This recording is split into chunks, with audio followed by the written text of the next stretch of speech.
Kuinka kauan Nvidian voittokulku voi vielä jatkua? Mietitään muun muassa sitä tänään.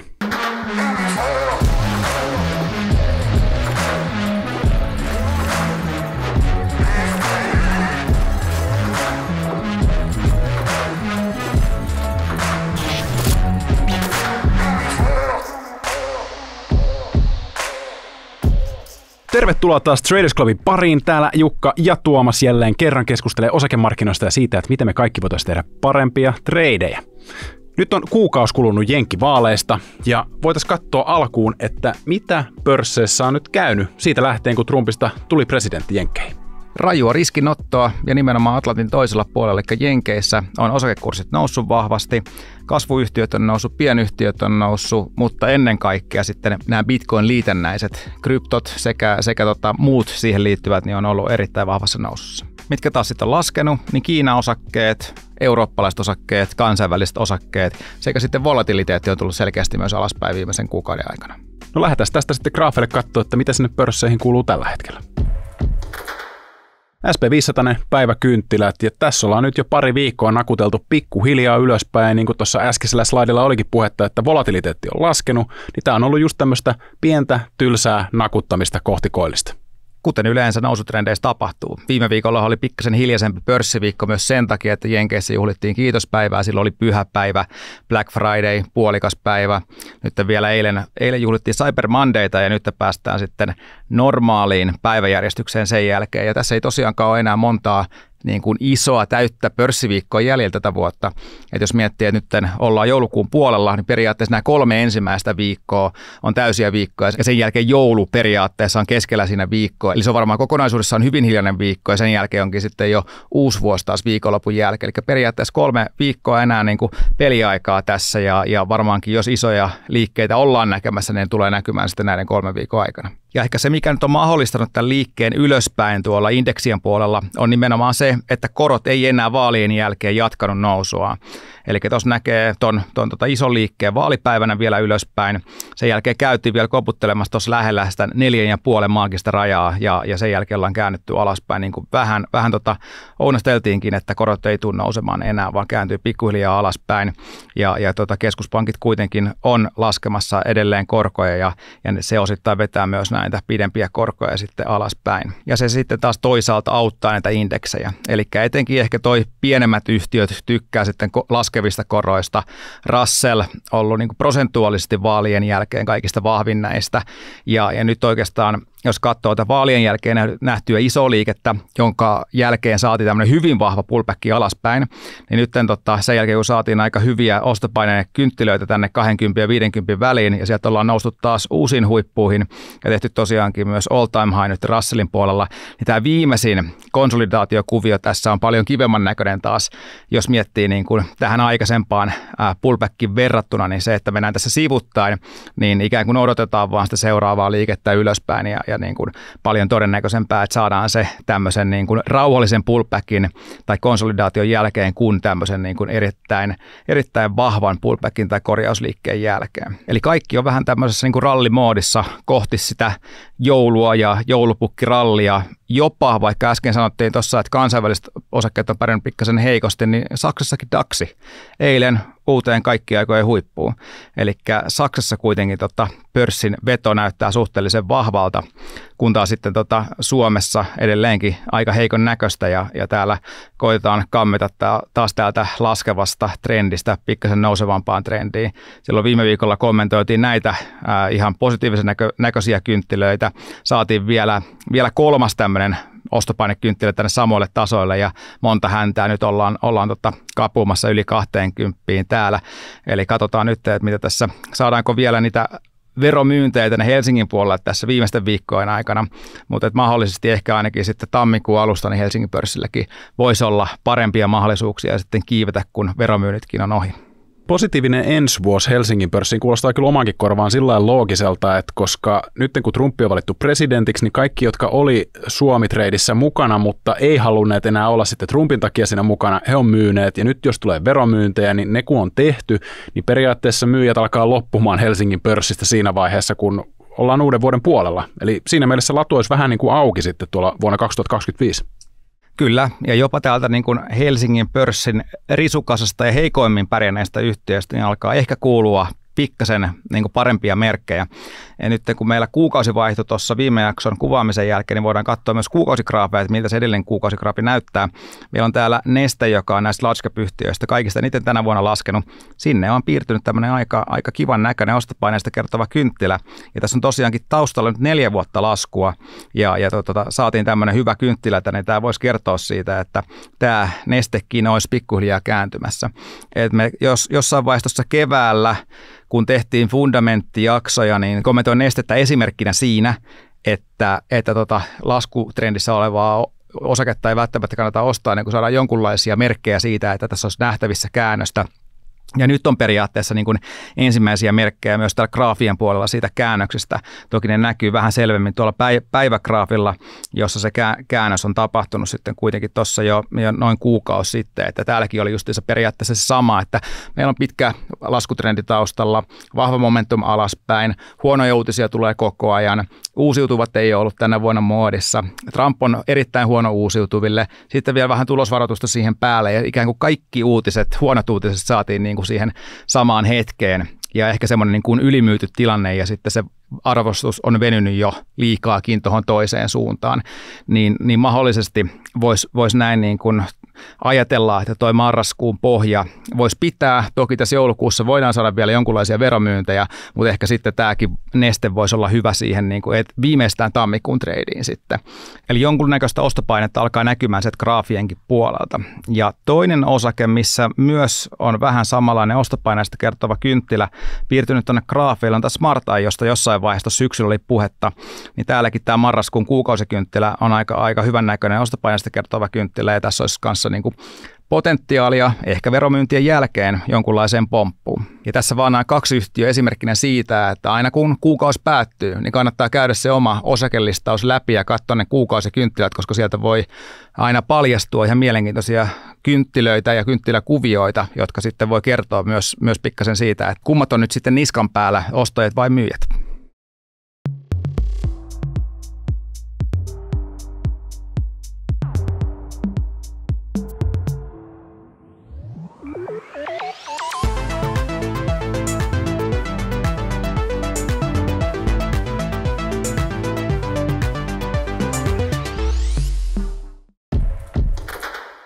Mutta sitten Nvidian kimppu. Siltähän tuli tulos tuossa joku aika sitten ja Nvidiahan oli ykkösenä maailman arvokkaimpien yhtiöiden listalla vielä tuossa pari viikkoa sitten ennen osaria, mutta sen jälkeen sitten Nvidia on tullut osarin jälkeen vähän alas, Apple on tullut taas sitten vähän ylöspäin ja nykyään Nvidia enää kakkosena. Onko kuningas kaatunut ja tämä taru oli tässä vai mistä on kyse? Joo, mä ajattelin, että voisi hyvä olla puhua tuosta Nvidiasta, koska se on kuitenkin noussut nopeasti tuohon niin kuin maailman suurimpien yhtiöiden top 3 ja välillä pitänytkin ykköspallia hallussa.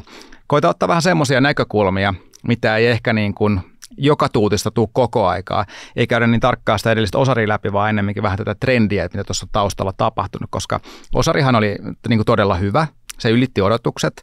Periaatteessa niin kuin ohjeistuskin ylitti odotukset, mutta sitten kun näitä yhtiöitä ja kursseja venytetään liian korkealle, niin sitten niin kuin mikään ei näytä riittävän ja ei riittänyt tälläkään kerralla. Et periaatteessa nyt 2 osaria putkeen on käynyt niin, että kurssi on tullut alaspäin, vaikka oikeastaan kaikki odotukset ollaan lyöty ja myös siellä niin kuin ohjeistuksen puolella. Ja se, mikä tulee ehkä yllätyksenä, on se, että tämä Nvidian lento ei periaatteessa ole kestänyt vasta kuin 6 kvartaalia. Eli jos katsoo liikevaihtoa ja sen kasvuprosenttia, niin tämä ikään kuin superkasvu on tosiaan kestänyt tämän 6 kvartaalia nytten. Eli tämä viimeisin oli tämä vähän yli 90% vuosikasvu, eli nyt tiputtiin sinne alle 100% ja tästä eteenpäin ikään kuin nähdään sitä hidastuvaa kasvua sitten, koska luvut alkaa olla niin suuria, että tulee tämä suurten lukujen lakiperiaatteessa tässä niin kuin käyttöön ja niin kuin prosentuaalisesti ei voida enää kasvaa ihan samaa tahtiin. Ja hyvä huomioida, että se kehitys, mistä me lähdettiin tuossa 6 kvartaalia sitten, oli se, että Nvidian liikevaihto laski useampana kvartaalina, kun katsotaan sitä vuotta aikaisempaa lukua. Eli se ei ollut missään niin kuin vahvassa kasvussa se Nvidian liikevaihto siellä niin kuin peruutuspeilissä, vaan ikään kuin tämä näiden kehittyneiden sirujen tämä superkysyntä, kun se iski, niin se on saanut ikään kuin tämän boomin tässä hyvin nopeasti aikaa ja se ei ole kestänyt vielä kovin pitkään.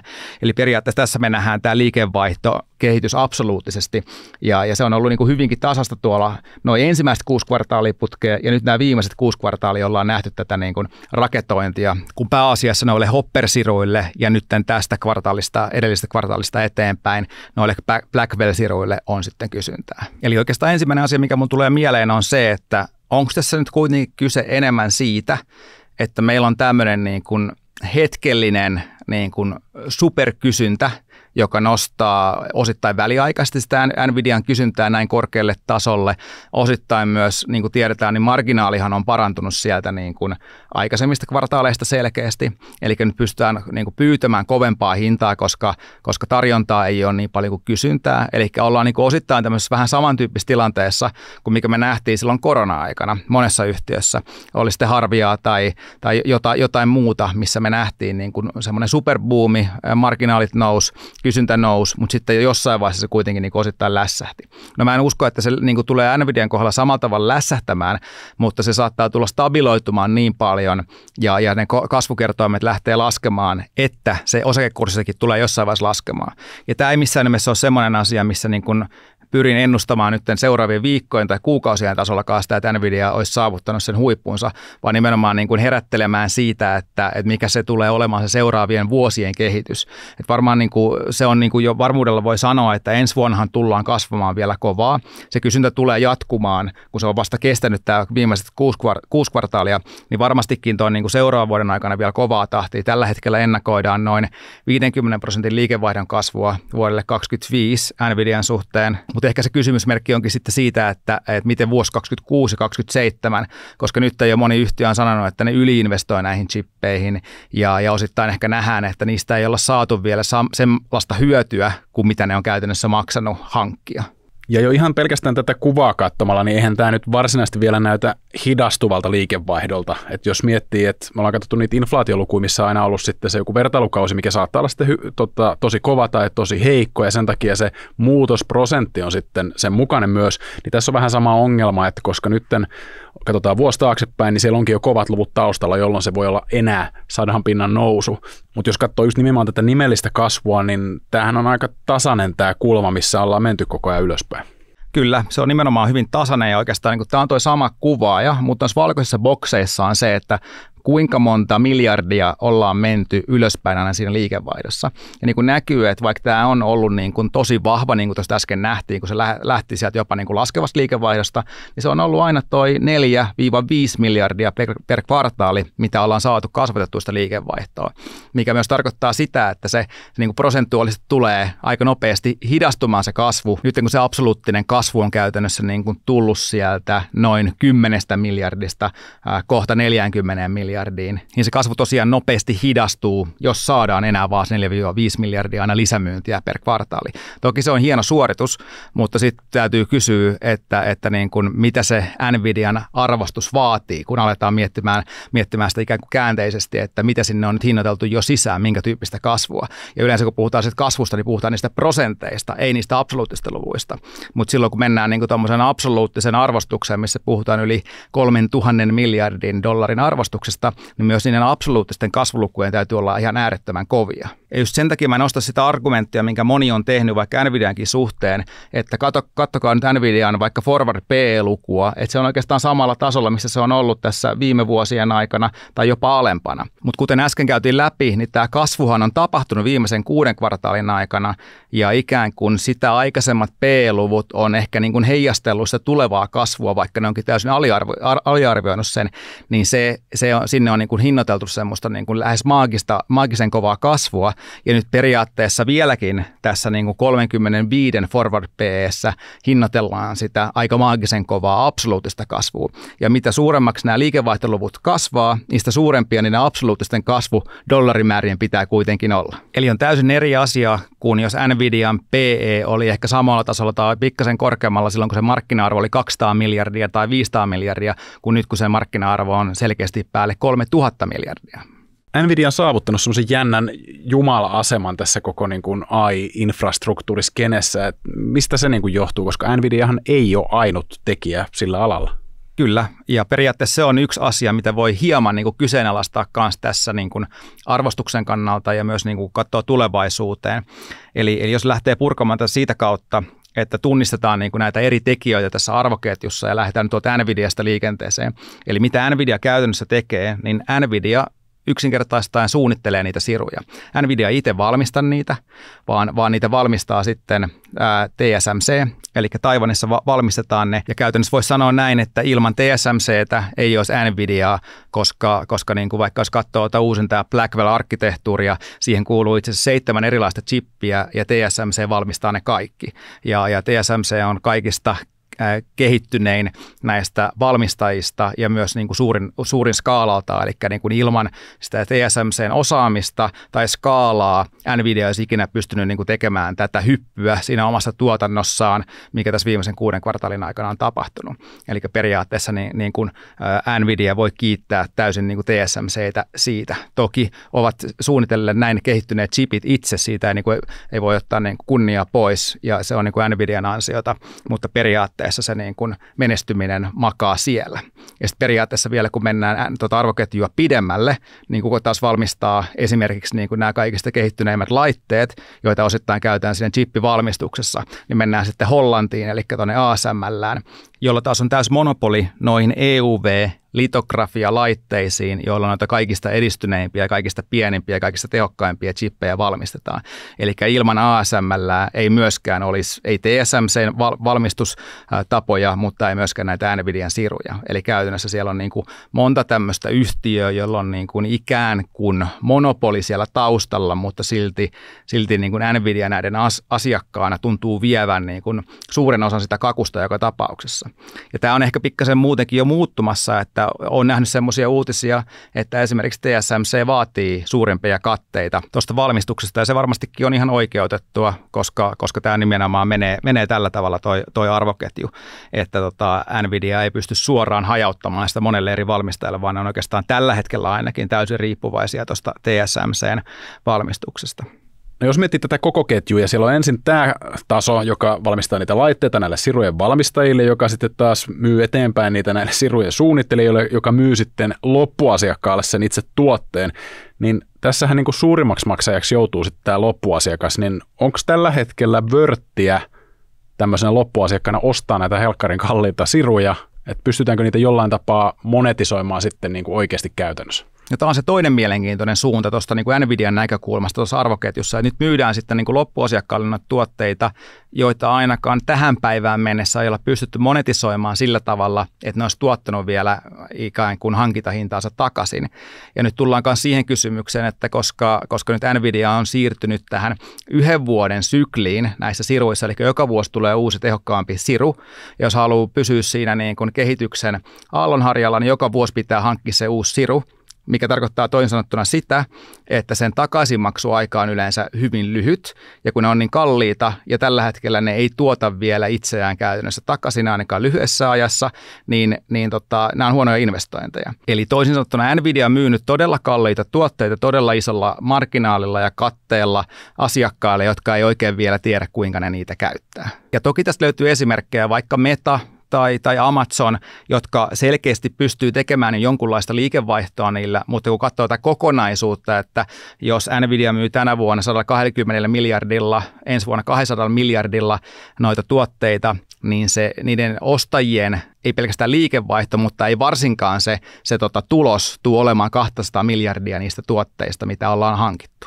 Eli tässäkin nousee se kysymys, että kuinka pitkään nämä loppuasiakkaat on valmiita ostamaan näin kalliita tuotteita, jossa ne ainakaan toistaiseksi ei saa tälle investoinnille vastinetta. Ja mun käsityksen mukaan siinä on myös vähän ongelmana se, että koska ne kehittyy hirveätä vauhtia ne sirut, niin siinä vaiheessa kun firma ostaa ne sisään, niin sen jälkeen ne alkaa olla jo vanhoja, koska NVIDIA on kehittänyt jo uutta. Eli se on vähän erilainen kuin se, että jos miettii vaikka iPhoneien kautta, että sieltä tulee joka vuosi uusi puhelin ja siinä on joku semmoinen marginaalinen muutos ja sä voit tavallaan siellä samalla puhelimella kyllä painella eteenpäin montakin vuotta, mutta sitten kun tämä on niin järkyttävän kovaa eksponentiaalista kehitystä tuossa laskentatehossa tällä hetkellä, niin sä jäät tavallaan kelkasta heti, jos sä et osta seuraavana vuonna sitä uutta laitetta, minkä NVIDIA on kyhännyt. Eli mun kysymyksenä ehkä olisi se, että voiko olla niin, että firmat kumminkin jatkaisi sitä semmoista vuositahti-investointia näihin laitteisiin? No varmasti voi sanoa näin, että osa, jotka pystyy, niin saattaa jatkaa. Ja se tarkoittaa oikeastaan näitä megacap-yhtiöitä, joilla on niin supervahva tase, niillä on niin supervahva kassavirta, että niillä on varaa investoida uskoen, että ne pystyisi voittamaan tämän tekoälykilpajuoksun, mikä on tällä hetkellä käynnissä. Yhtiöt, jotka niin kuin ei tee vielä vahvaa tulosta, on vaikka tämmöisiä tekoälystartuppeja, niin ne ei pysty jatkamaan tietenkään tuollaista investointitahtia kovin pitkään, jossa ne ei saa tuottoa sille omalle investoinnilleen. Mutta niin kuin sanoin, niin varmaan vuosi 2025 tulee olemaan vielä erittäin hyvä Nvidialle, koska kaikki ikään kuin pyrkii ostamaan niin paljon kuin saavat noita Nvidian tuotteita, mutta sen jälkeen on erittäin iso kysymysmerkki, että kuinka se jatkuu, koska jopa nämä kaikki suurimmat yhtiöt on sanonut, että ne yliinvestoi, mikä mun korvaan kuulostaa siltä, että ne ei välttämättä tule yliinvestoimaan jatkossa kuitenkaan. Eli kerrotaan pikkasen vielä näitä kohtia ja riskejä, mitä tuohon Nvidiaan liittyy. Eli tällä hetkellähän toi PE tämän vuoden tuloksella on tuommoinen melkein 50, mutta kuten sanottu, niin tulos kasvaa merkittävästi.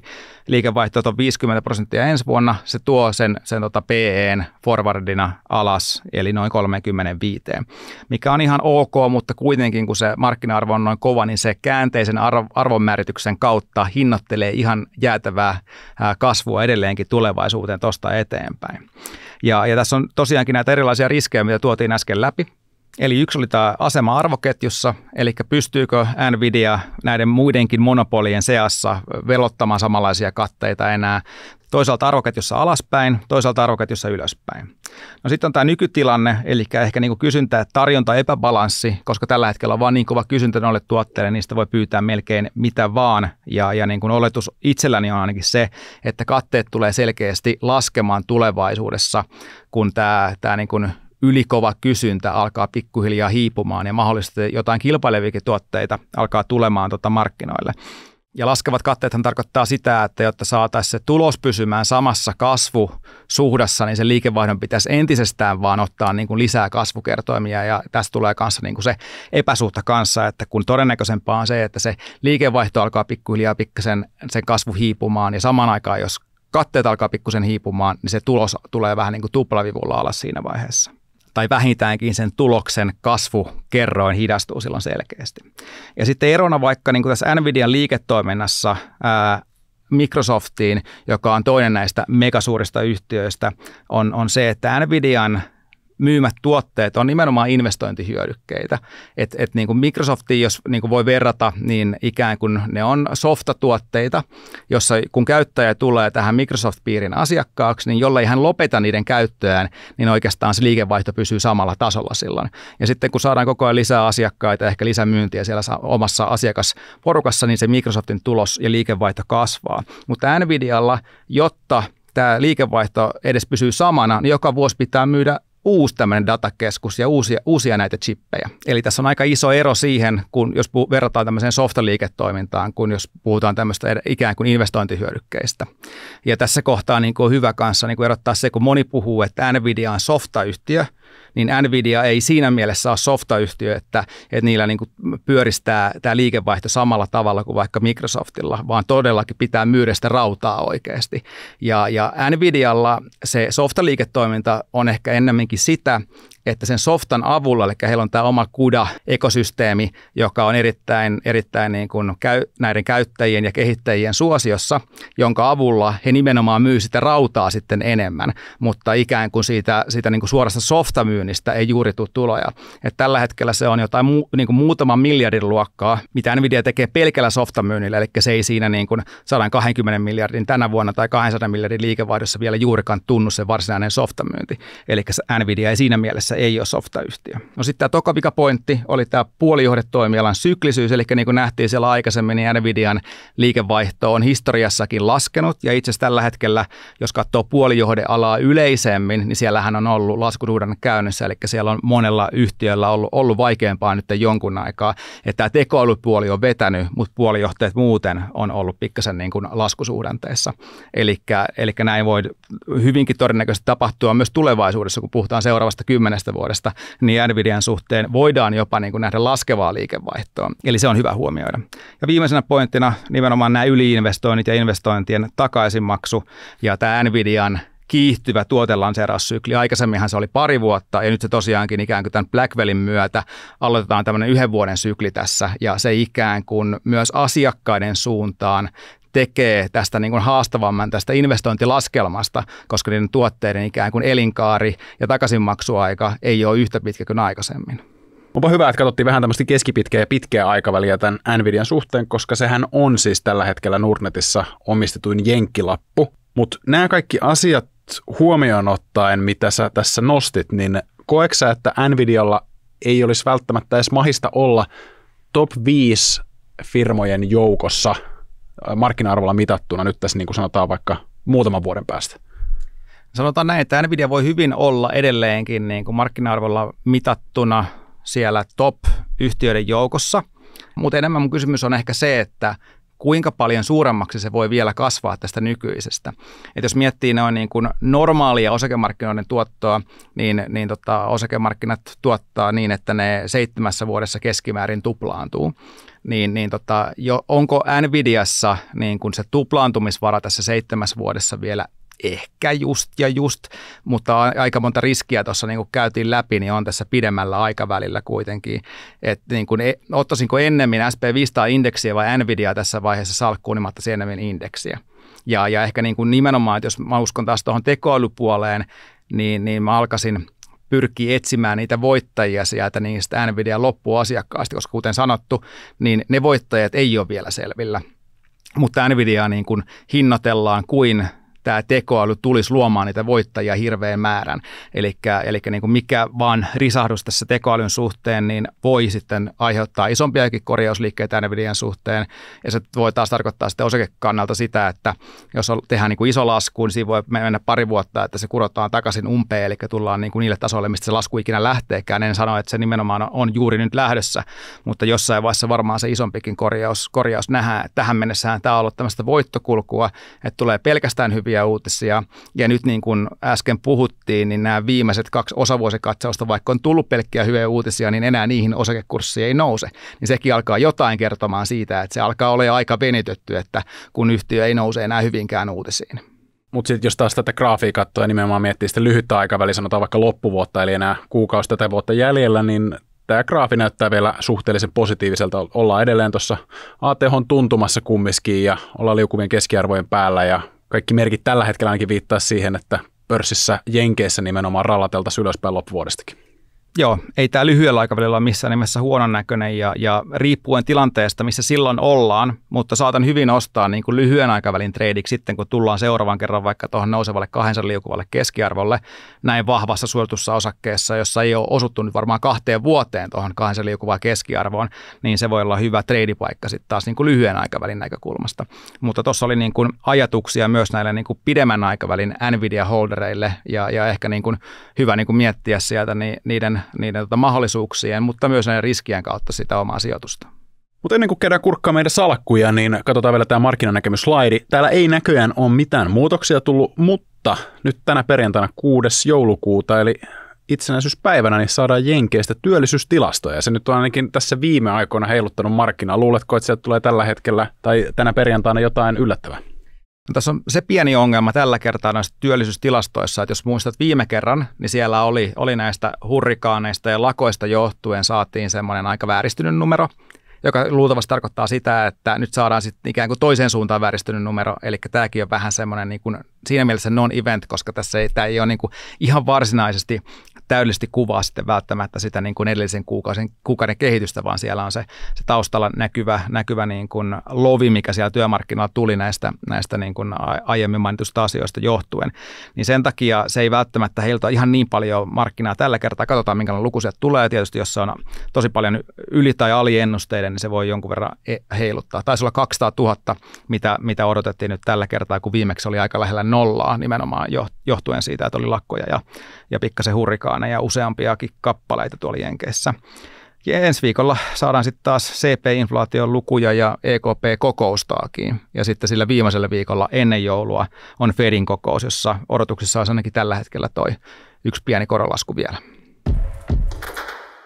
Ja mitä meidän salkuissa viime viikon aikana tapahtunut, niin sulla Jukka, kun nyt on näitä rivejä taas useampi tällä hetkellä salkussa, niin siellä nyt on puolet vihreällä, puolet punaisella, mutta vihreät kumminkin sen verran enemmän plussan puolella, että salkku on taas pikkuhiljaa nakuttanut ylöspäin tuossa graafilla. Kyllä, olisiko 2,5% tullut tässä viikon aikana ylöspäin ja pikkuhiljaa kohti vuoden loppua saadaan kaunisteltuja lukuja ainakin pikkasen tässä.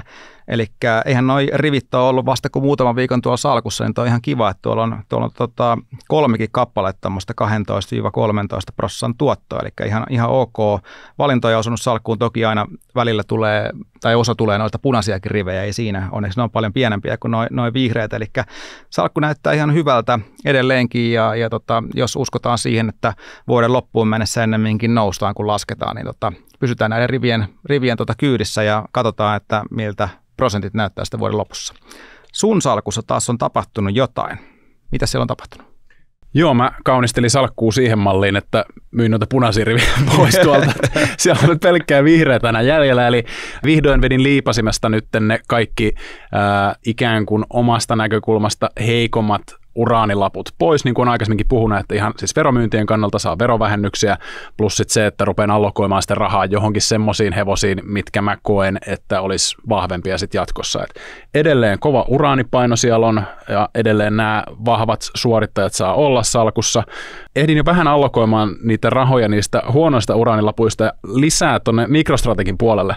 Eli viime viikolla, kun se näytti noin 700 pinnan tuottoa, niin nyt sitten kun siinä on tehty lisäys, niin tietenkin se osto, niin kun se on vähän miinuksella, niin se ei enää ole 700 pinnaa, vaan enää noin 200% se tuotto. Eli MicroStrategystä tuli nyt aika heikko sijoitus tuolla salkussa, kun prossat on tippunut noin kovasti. Joo, se on äärimmäisen huono nyt tällä hetkellä, että se on enää 200 pinnaa se positio plussalla. Mutta se mun uskomus tässä taustalla on se, että Bitcoin jatkaisi nousua vielä tuonne ensi syksyyn, ensi loppuvuoteen asti, jolloin sitten MicroStrategillakin olisi kovat mahkut nousuihin ja aion nyt sitten kököttää ainakin todennäköisesti sinne niin kuin kesän yli, mutta voihan se olla, että tässä tapahtuu ja sattuu asioita ja sitten pitää irtaantua, mutta katsotaan miten siinä menee.